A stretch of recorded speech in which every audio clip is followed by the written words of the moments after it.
Hello everyone. Before we begin our presentation, I will be playing on my recorder the theme from Harry Potter.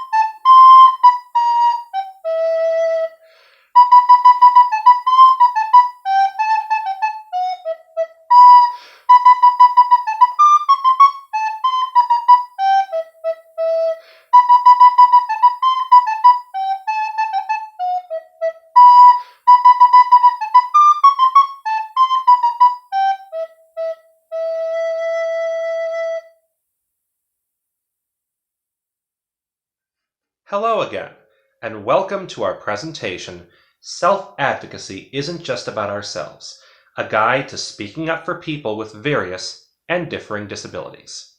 My name is James Williams, and I will be hosting this presentation alongside my co-presenters, Rebecca Marshall, Narottam Cecil, and Mackenzie Stoss. Now, some of you might be wondering, why did I start this presentation by playing the Harry Potter theme on my recorder? First, the Harry Potter series is a very popular series among many people with disabilities who often feel like they can relate to many characters within Harry Potter. Second, there are many parts of the Harry Potter series, including a lot of the things that Harry Potter himself goes throughout the book series, that mirror many significant milestones that people with disabilities go through. And probably one of those milestones that is very significant to people with disabilities is in the first book of Harry Potter, Harry Potter and the Sorcerer's Stone, when at the beginning, Harry Potter doesn't realize he's a wizard and he's different than other individuals that are known as muggles in the book. And before Harry Potter learns he's a wizard, he notices there's something different about him, but he doesn't know what that is. And finally, he is told by Hagrid, another character in the book, "You're a wizard." And when Harry Potter learned he was a wizard, a lot of things that he didn't understand started to make sense, especially as Hagrid described, "Did you ever make anything happen? Anything you couldn't explain when you were upset or angry?" To paraphrase him.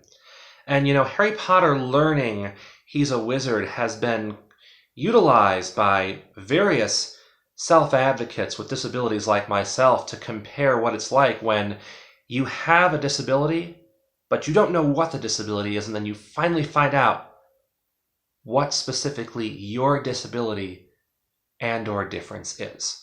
In addition, as Harry Potter grows and matures throughout the book series, he realizes, as he prepares for his ultimate quest to defeat the villain Lord Voldemort, that he can't complete that quest by himself. He not only has to speak up for himself as a wizard, he has to complete that quest with the help of his friends and others. And in doing so, he develops compassion for other beings and other wizards and witches within the wizarding world that he becomes a part of. Indeed, he becomes known throughout the series for having tolerance toward other beings and other individuals that are sometimes looked down on in the wizarding world. There's one scene, in fact, in the second book, in the Chamber of Secrets, when Harry meets a house elf for the first time. And in the wizarding world, house elves are looked down on in that society. Yet he treats this house elf with respect.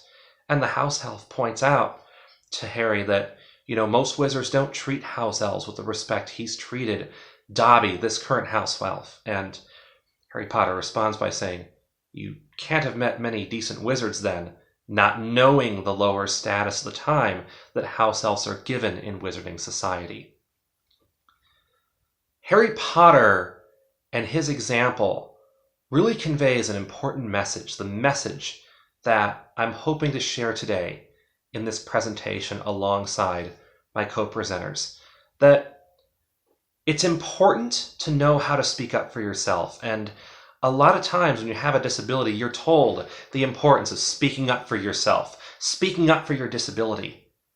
But in the end, none of us live alone. As the old saying goes, no man is an island. We all live within the context of either a social group, friends, a family that we were born into. We all live within the context of other people that help us get to where we need to be, that oftentimes we need to ask for help when we, as a people with disabilities, need it. Speaking up for ourselves, in many ways, isn't just about speaking up for our needs. It's about speaking up for other people in our lives. And sometimes, as a good friend to other people with disabilities, speaking up for them as well. So many of us with disabilities want friends like other non-disabled people.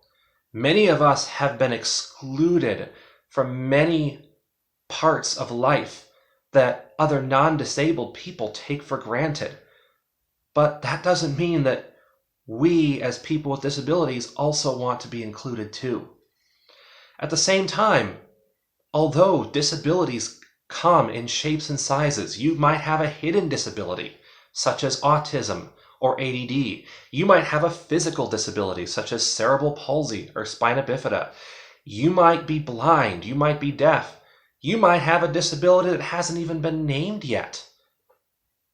Although disabilities come in different shapes and sizes, like I mentioned above, people with disabilities still live within a world with a system and a framework that doesn't always meet their needs.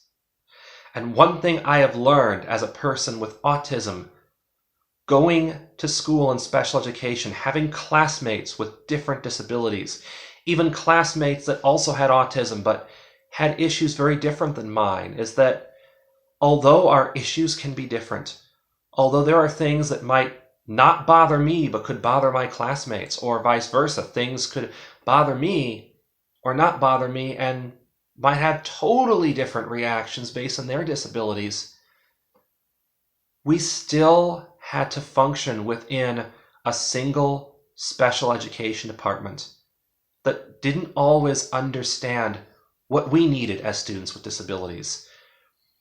And many of us with disabilities were functioning in a society where we often have to fight for some of the same services throughout our life.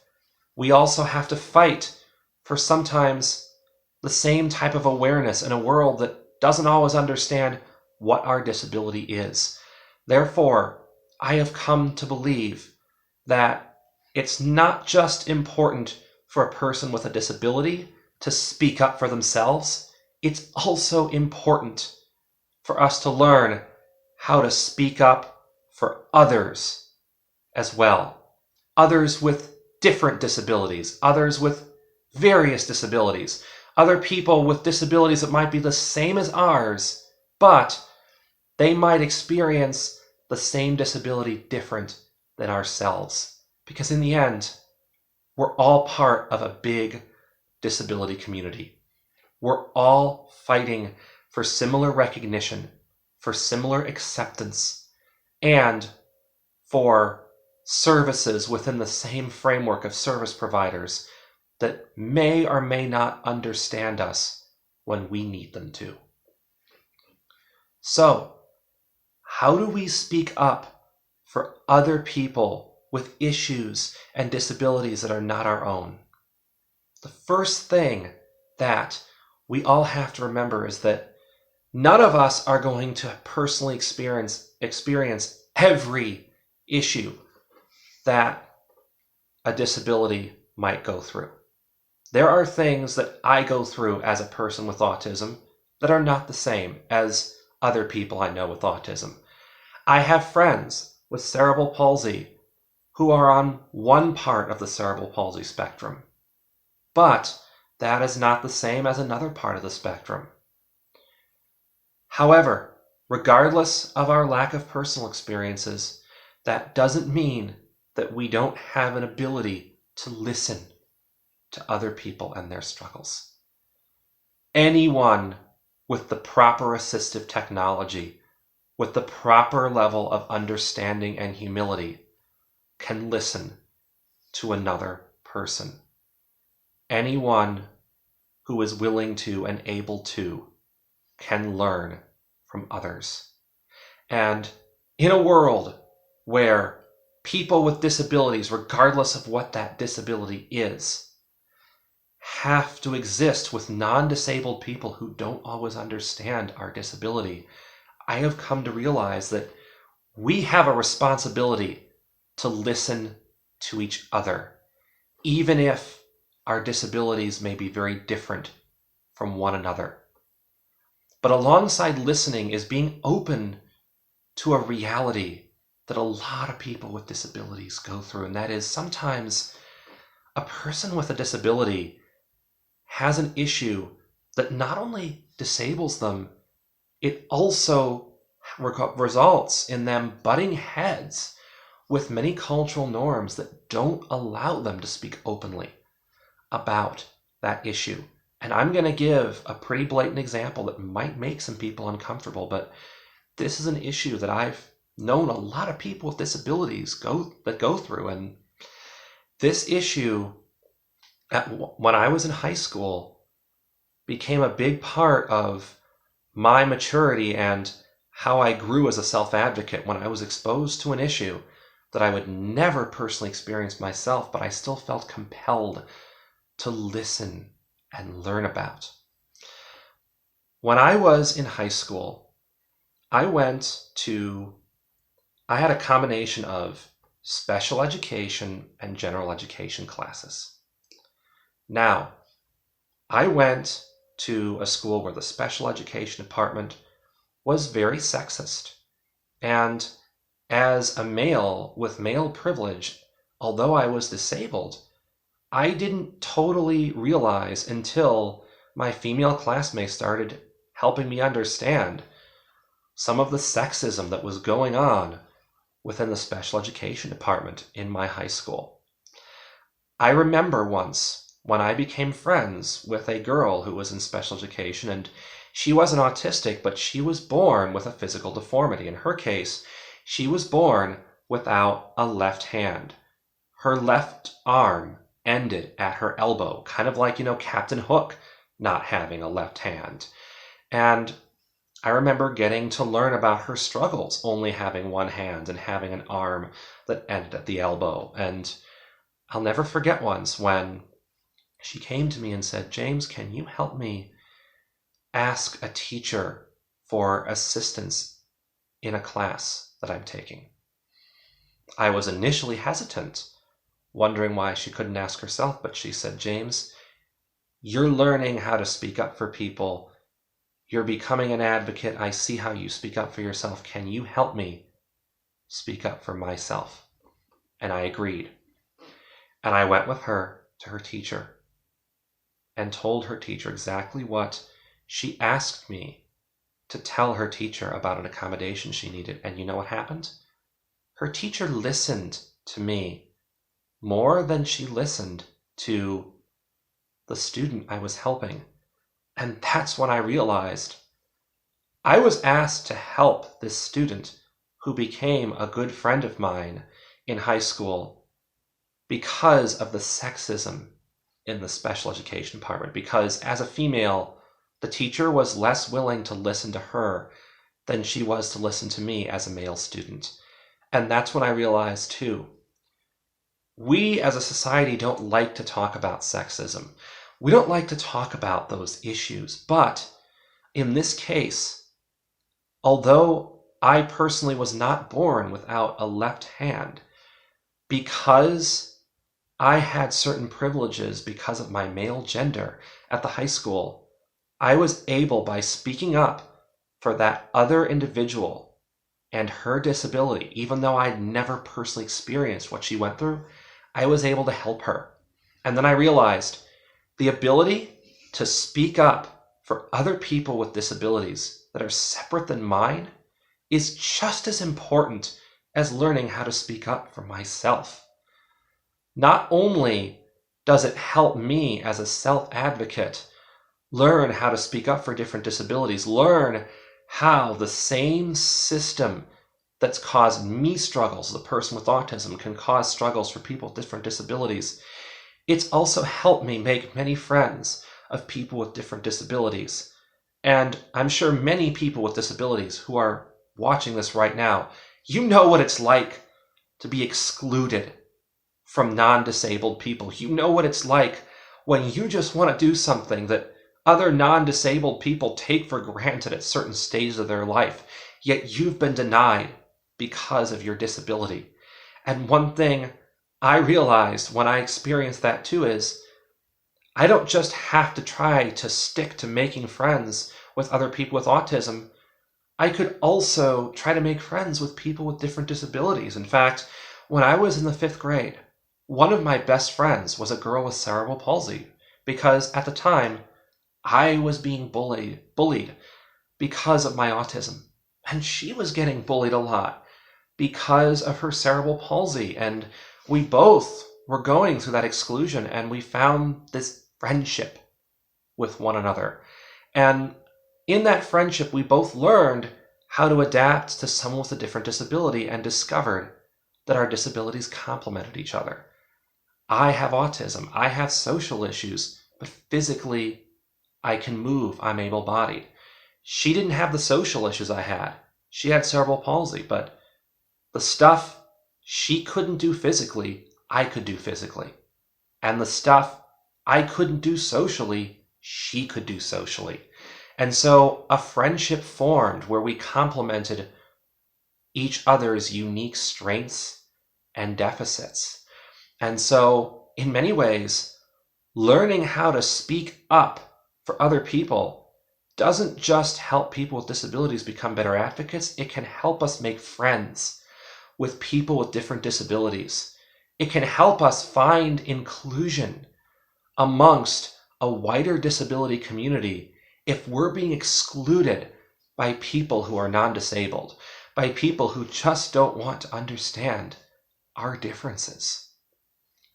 In addition, learning how to speak up for other people, not only does it help us make friends with people with disabilities, it also can help us create a support system for ourselves.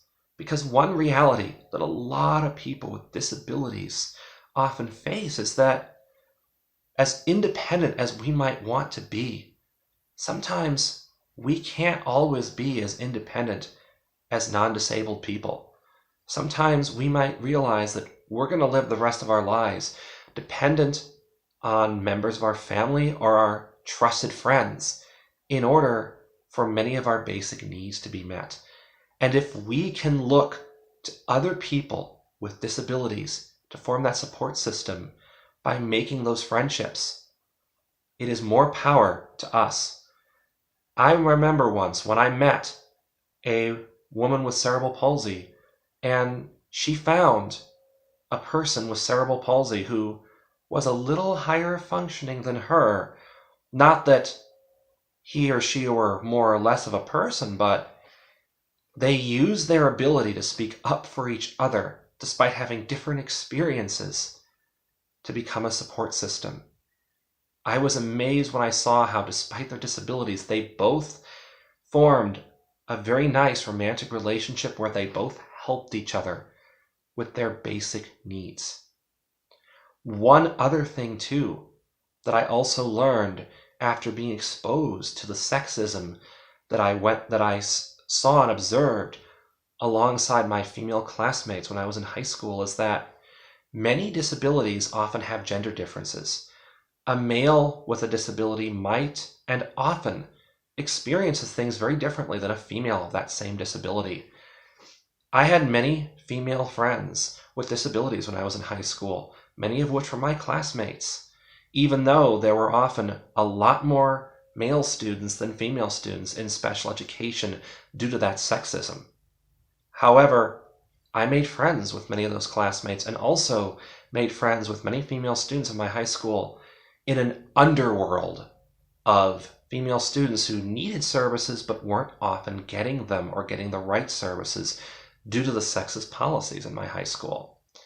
And our friendship basically was based on a pact that we made. Now, like many other high school kids with disabilities, I was getting bullied because of my autism. There were these gangs of kids that just wanted to rip me apart and were trying to exclude me. And basically, when I became friends with those females with disabilities that were my classmates and basically were in my grade and who I went to school with, we made a pact and we basically agreed. I wanted friendship. I wanted people that I knew would be my friend, people that weren't going to reject me.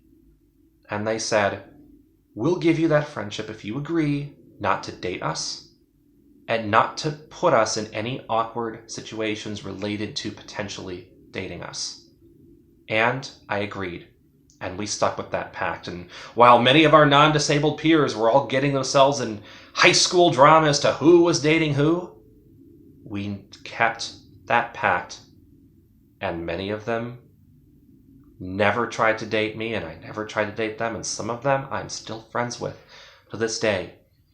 But during our friendships, they helped me understand just how, in many cases, as females, they experience their disabilities very differently than I did as a male. And I realized that part of being a self-advocate wasn't just learning how to speak up for myself, not just among people with different disabilities. It was about realizing that I needed to learn how people with my disability experience things differently based on gender, based on age, based on many other different variables as well. And one other example that I plan to share regarding that advocacy is a situation where I traveled and visited a group of individuals with autism who were not as verbal as I was, who couldn't even talk but used assistive technology and used letterboards to speak. And when I visited that group, although I am verbal, I can speak, I learned how those individuals use assistive technology to have the same communication abilities that I am able to by way of speaking. And I learned that what they needed was people to be patient when they wrote on their letterboards.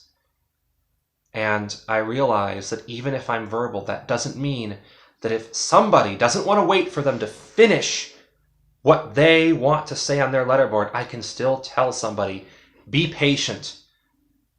These individuals may not be able to speak, but that doesn't mean that they cannot communicate. At the same time, another thing that is also important for us to understand is that sometimes, although many of us might be told when we're growing up with our disability that there are core social rules that we need to follow, we also need to pay attention to the fact that there are some social norms that hurt people with disabilities. Sometimes you can have an issue related to your disability that makes it difficult for you to function, but society tells you you can't talk about openly. Or you might be disabled with a part of your body that you can't openly share to everybody. And I believe that as advocates, we need to realize that sometimes we might have to fight to challenge those social norms in order to speak up for other people. And even if we can't change society's norms, we can possibly build friendships among others with disabilities where we agree amongst our friends that we will speak freely with them about things that society won't let them speak openly about. I have many friends with disabilities who are female, male, and have other gender identities, and I come from other backgrounds where a big part of our friendship is that they go through issues that society won't allow them to speak freely about. And I tell them, as part of being friends, if you're comfortable talking, I will let you speak to me. I will let you tell me the things that society doesn't want to hear. Because the reality we have to face is that part of the reason why the world we live in doesn't always understand our disabilities is because there are norms that sometimes stop us from speaking openly about the issues we go through with our disability. I have a very good friend who suffers from a disability called von Willebrand syndrome. Von Willebrand syndrome is a bleeding disorder, and there are parts of that disorder that she can't talk about openly because of societal norms. Yet we have built a friendship based on the fact that I let her tell me anything she wants to about her von Willebrand syndrome. I am basically going to close by quoting another very powerful line from the Harry Potter books, a line that Professor Dumbledore says to Harry Potter. It is our choices that make us who we are, far more than our abilities. People with disabilities don't always have the same abilities as non-disabled people, but at the same time, that doesn't mean that we still don't have choices that we can make with the abilities we have. Let's make the choice to not only speak up for ourselves, but speak up for other people with disabilities that might need other people in order for them to speak up for themselves. Thank you for listening. And next up, to talk about their experiences, please welcome Rebecca Marshall. Hi everyone, my name is Rebecca Marshall, and I really want to thank James Williams for letting me speak today about self-advocacy and how it's not just about advocating for yourself, you have to advocate for other people as well. That's something that really hits home for me because I've been trying to advocate for not just myself, but for people, other kids on the spectrum since I was in middle school. One of the things that was different about my middle school is that it had separate classes for children with not just autism, but other developmental disorders, so they could learn to perform better in school and just to communicate better with other students. And off and on, like outside of the class, when we were with students who weren't in that, there were plenty of instances where kids would be unkind to us, unkind to me and to a couple other kids. And there was one particular instance I remember where we were all like just being like onslaught with ridicule. It was when I was in 5th grade. I had been invited to a sleepover by someone in my class who was in the special needs class with me, but also she had friends who were not in it that were going to be there. And so I went to the sleepover, and it started out okay. We were having fun, playing like video games, and then we started watching a movie. And then it started to get a little tense for everyone. And the tension was coming from two girls, they were twin sisters, and they were just outright rotten. They were rotten to me, to a couple like of the other people, and they were especially rotten to this one girl who had autism and depression. She was like really self-conscious and just struggling to make friends. And I remember the teacher mentioning something like that like briefly over the phone. So it started off like as minimal, just like teasing here and there towards all of us. And then it just got more and more aggressive to the point where they actually put phloem in my hair. I don't know if you know what phloem is, but it's like It's like a fun, like kind of foam that can be bent and twisted. They put it in my hair, and the mom of the girl who invited us had to like pull it out, or like help me brush it out. And then they started attacking the girl that was really self-conscious. I won't mention her name. She got more and more upset and started saying, "Why are you doing this to me?" She was stuttering. I could tell she was really upset. She was stuttering and saying, "Why are you doing this to me?" And it escalated to the point where these girls were cutting her off, and just being very rude and disrespectful and trying to act all smart and sassy. And they actually managed, I don't know how they did this, but they actually managed to get all the other girls in the room, except me, to turn on this girl and to kick her out of the bedroom. They made her sleep in the hallway, and she was crying. She was taking her stuff with her. She just didn't know what to look like. She didn't know what to do. And I was very upset. I was very angry with how she was being treated. And I told the girls, you know what? I don't want to spend the night with you. I don't want anything more to do with you. And I slept in the hallway with the girl so she wouldn't be alone. And before I left, I just remember telling her, you know, she's a person too. And just because she may talk differently or act differently from you doesn't make her any less important than you are. And it just was a really intense, tough moment. So yeah, I spent the night with her and in the hallway so she wouldn't be alone. And she was grateful for it. She thanked me for it afterwards.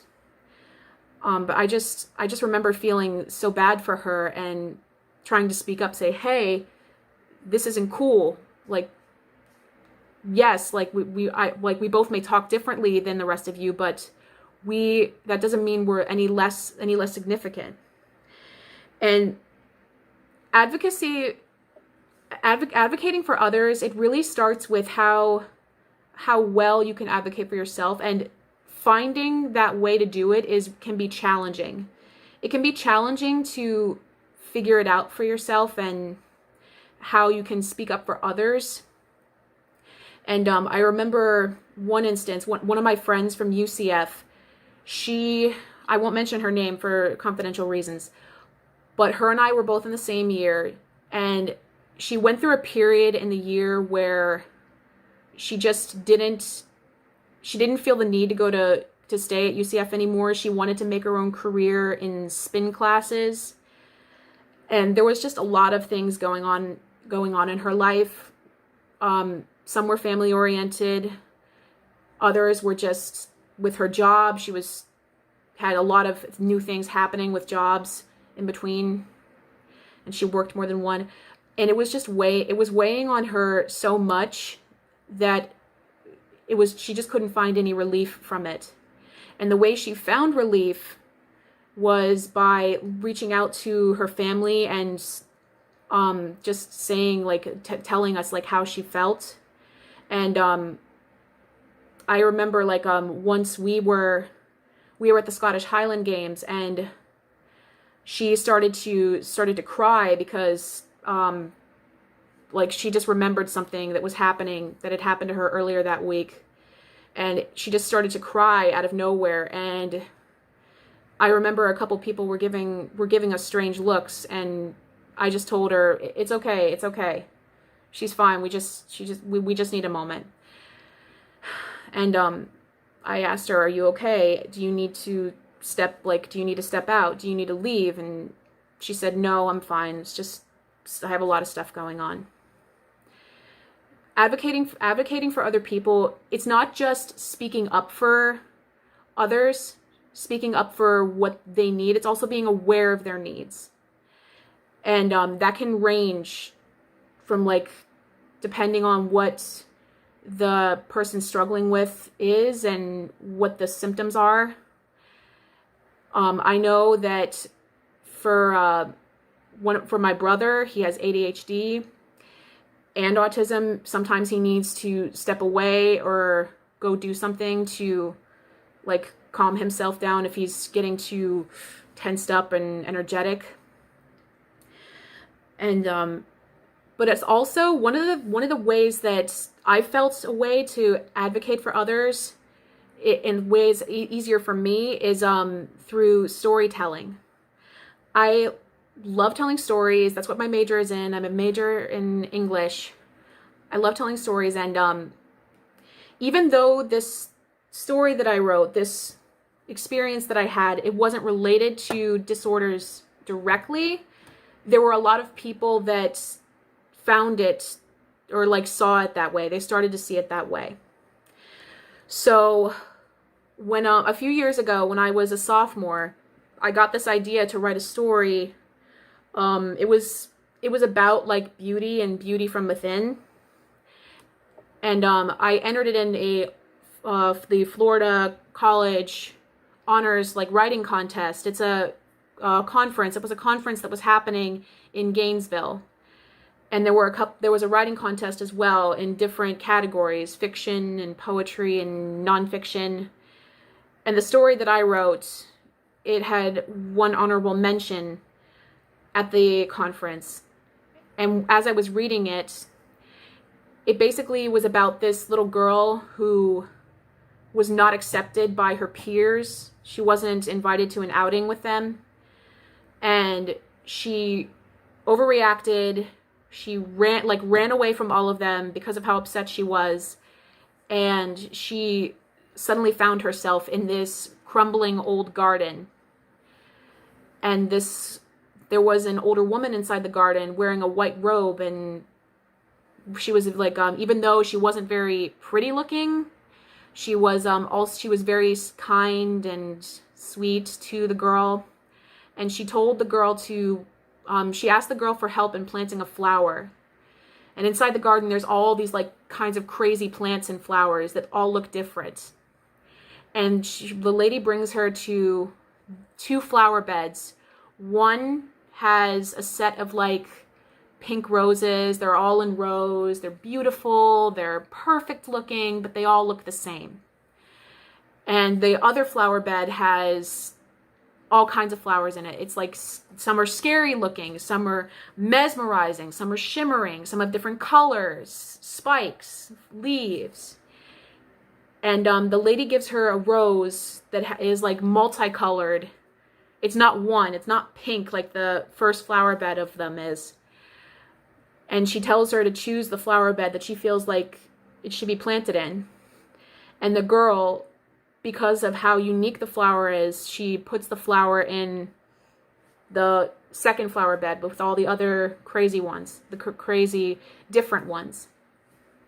And the story ends with her leaving the garden and the woman telling her as she's leaving that beauty or that value doesn't come from how you look or how you act. It comes from what you are.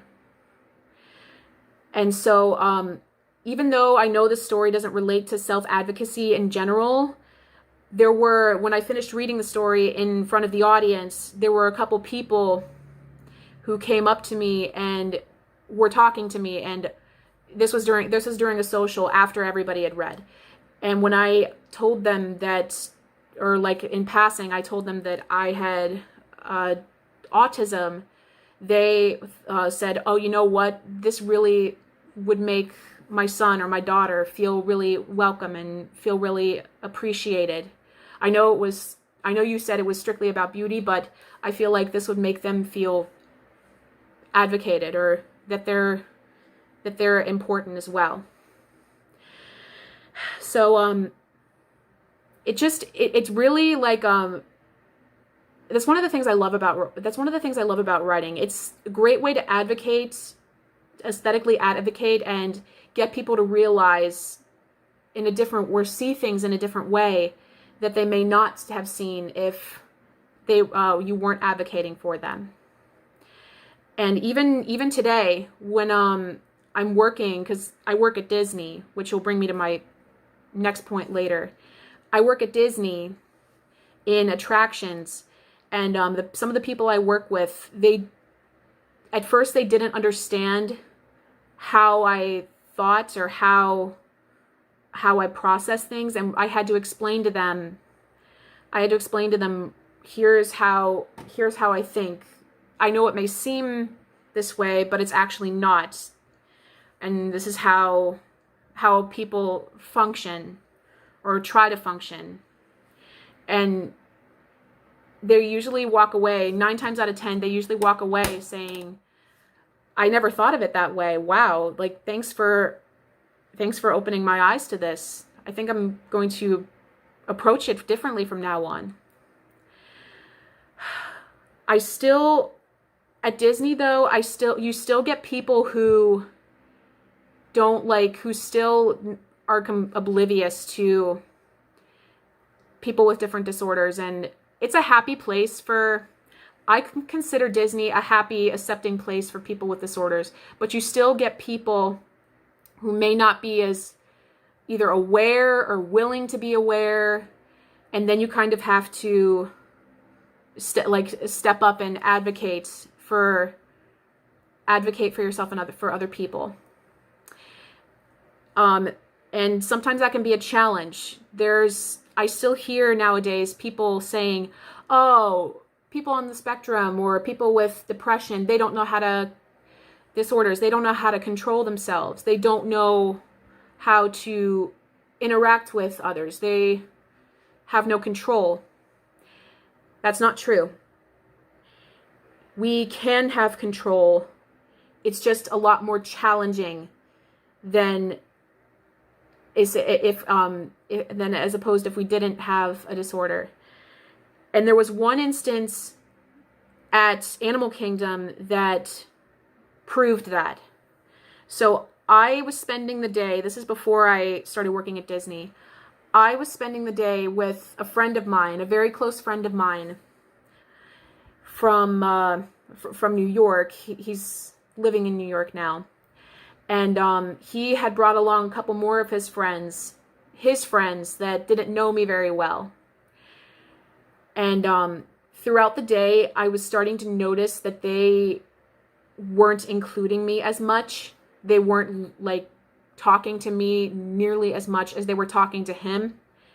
And I knew he was trying to be inclusive. I knew he was trying to talk to me. He kept trying to bring me into it. But it was hard for him to talk to me and talk to them at the same time. And I was just starting to feel left out. And as the day went on and we were going to different rides, I started to get mad. I'm like, why are these people acting this way? Why are they being so ignorant? And so it culminated in when we were in the line for Expedition Everest. Expedition Everest is a roller coaster. It's based on Mount Everest in Syria. So we were in line for that. And I had been trying all day to ask my friend if he would ride with me with that. We got to the loading dock for the car, the roller coaster. And he told me he was going to ride with one of the other friends who had been ignoring me the most. I cannot describe how angry, the rage that was boiling in me at that point. I sincerely felt like I was not being respected or not being treated the way that they were treating each other. And when we got to the dock, I didn't get into the roller coaster right away. I was just seething with rage and feeling very upset. And it occurred, but in that moment, it occurred to me, I had to, in those 5 seconds before the gate closed, I knew I had to make a choice.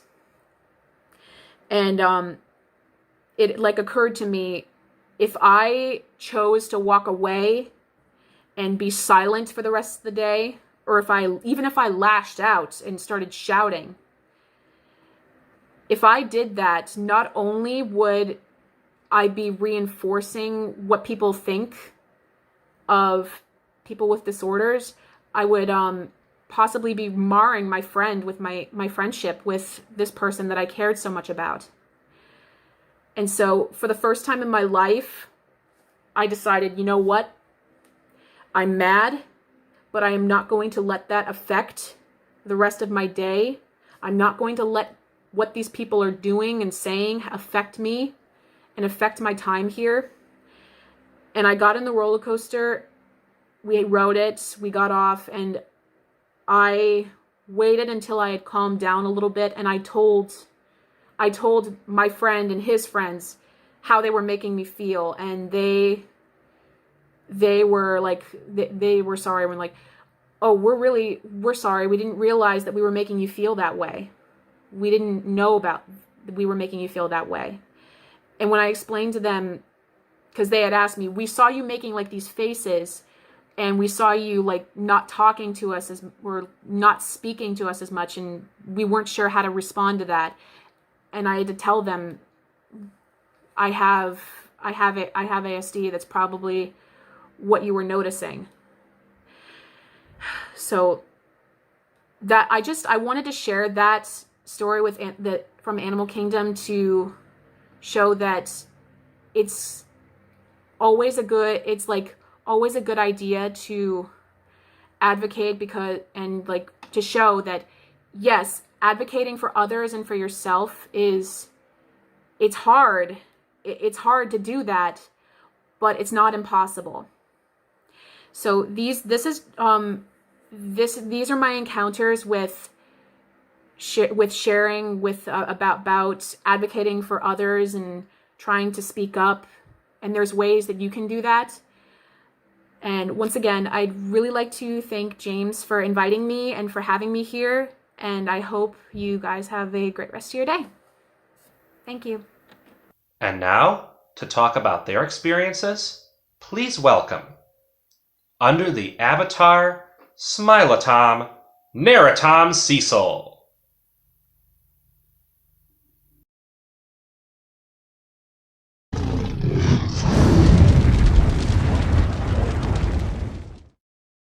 For those of you who haven't seen my last video, I bet not a lot of people have because I kind of took it down a while ago. I just want to tell you that I gave myself a new nose. Press the pause button if you want to boop it.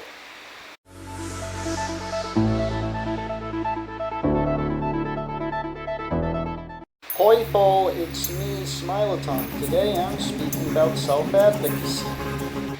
I'm going to make this short and quick because I'm still recovering from toe surgery. Self-advocacy isn't just about ourselves. When a person has a disability, they know what it's like to have that disability. Meanwhile, many people with disabilities have heard about the importance of speaking up for themselves and the importance of self-advocacy. First, study their disability. For example, you might have autism and you want to speak up to someone with a case that's worse. For example, how would you speak up to somebody like him?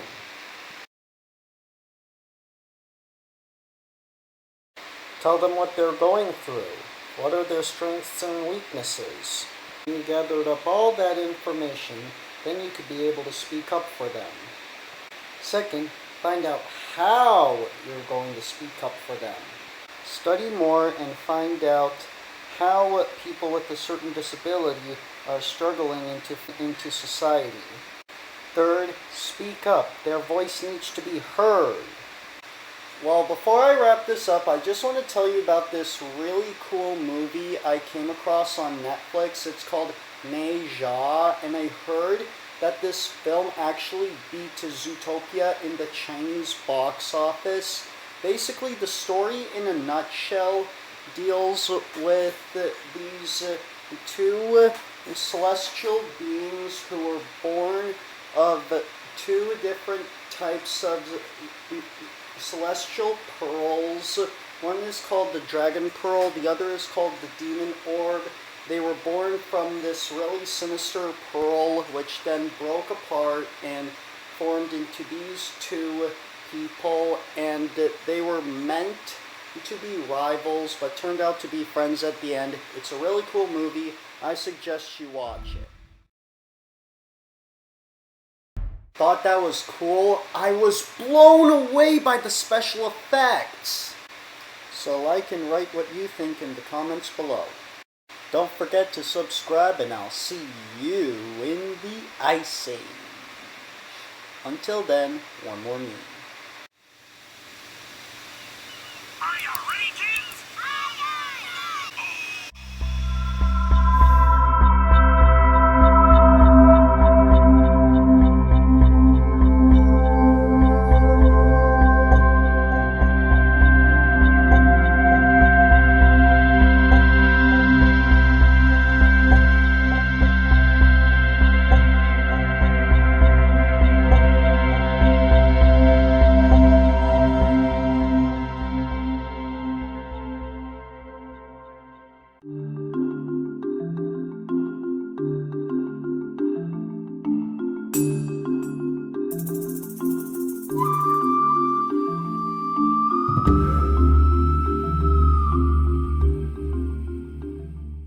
Also, I want to inform you that tomorrow I'm going to go to the Jacksonville Zoo's sweet new exhibit called Dinosauria. I have been so excited to go there ever since it first opened, and I'm finally going to get the chance to go there tomorrow. Yes!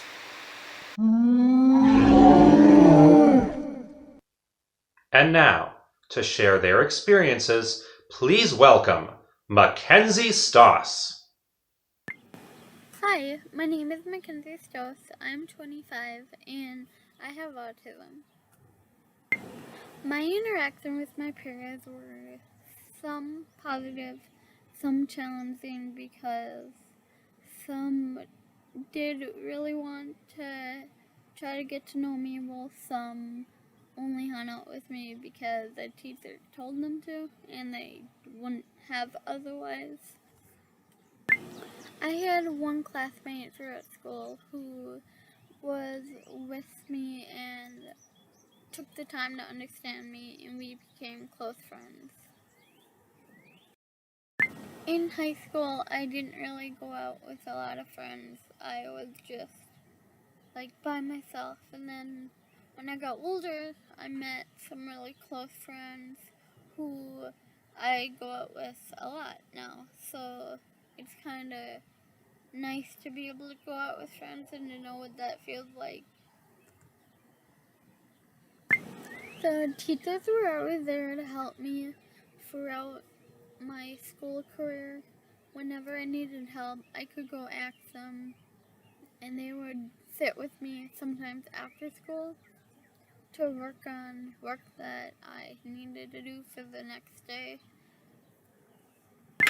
So I do live on my own, and it was a new experience for me.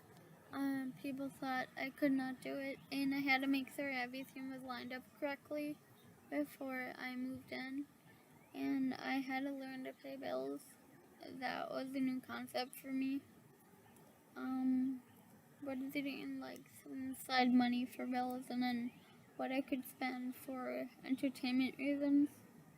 I also had to learn to cook. I did not know how to cook, and I had to learn.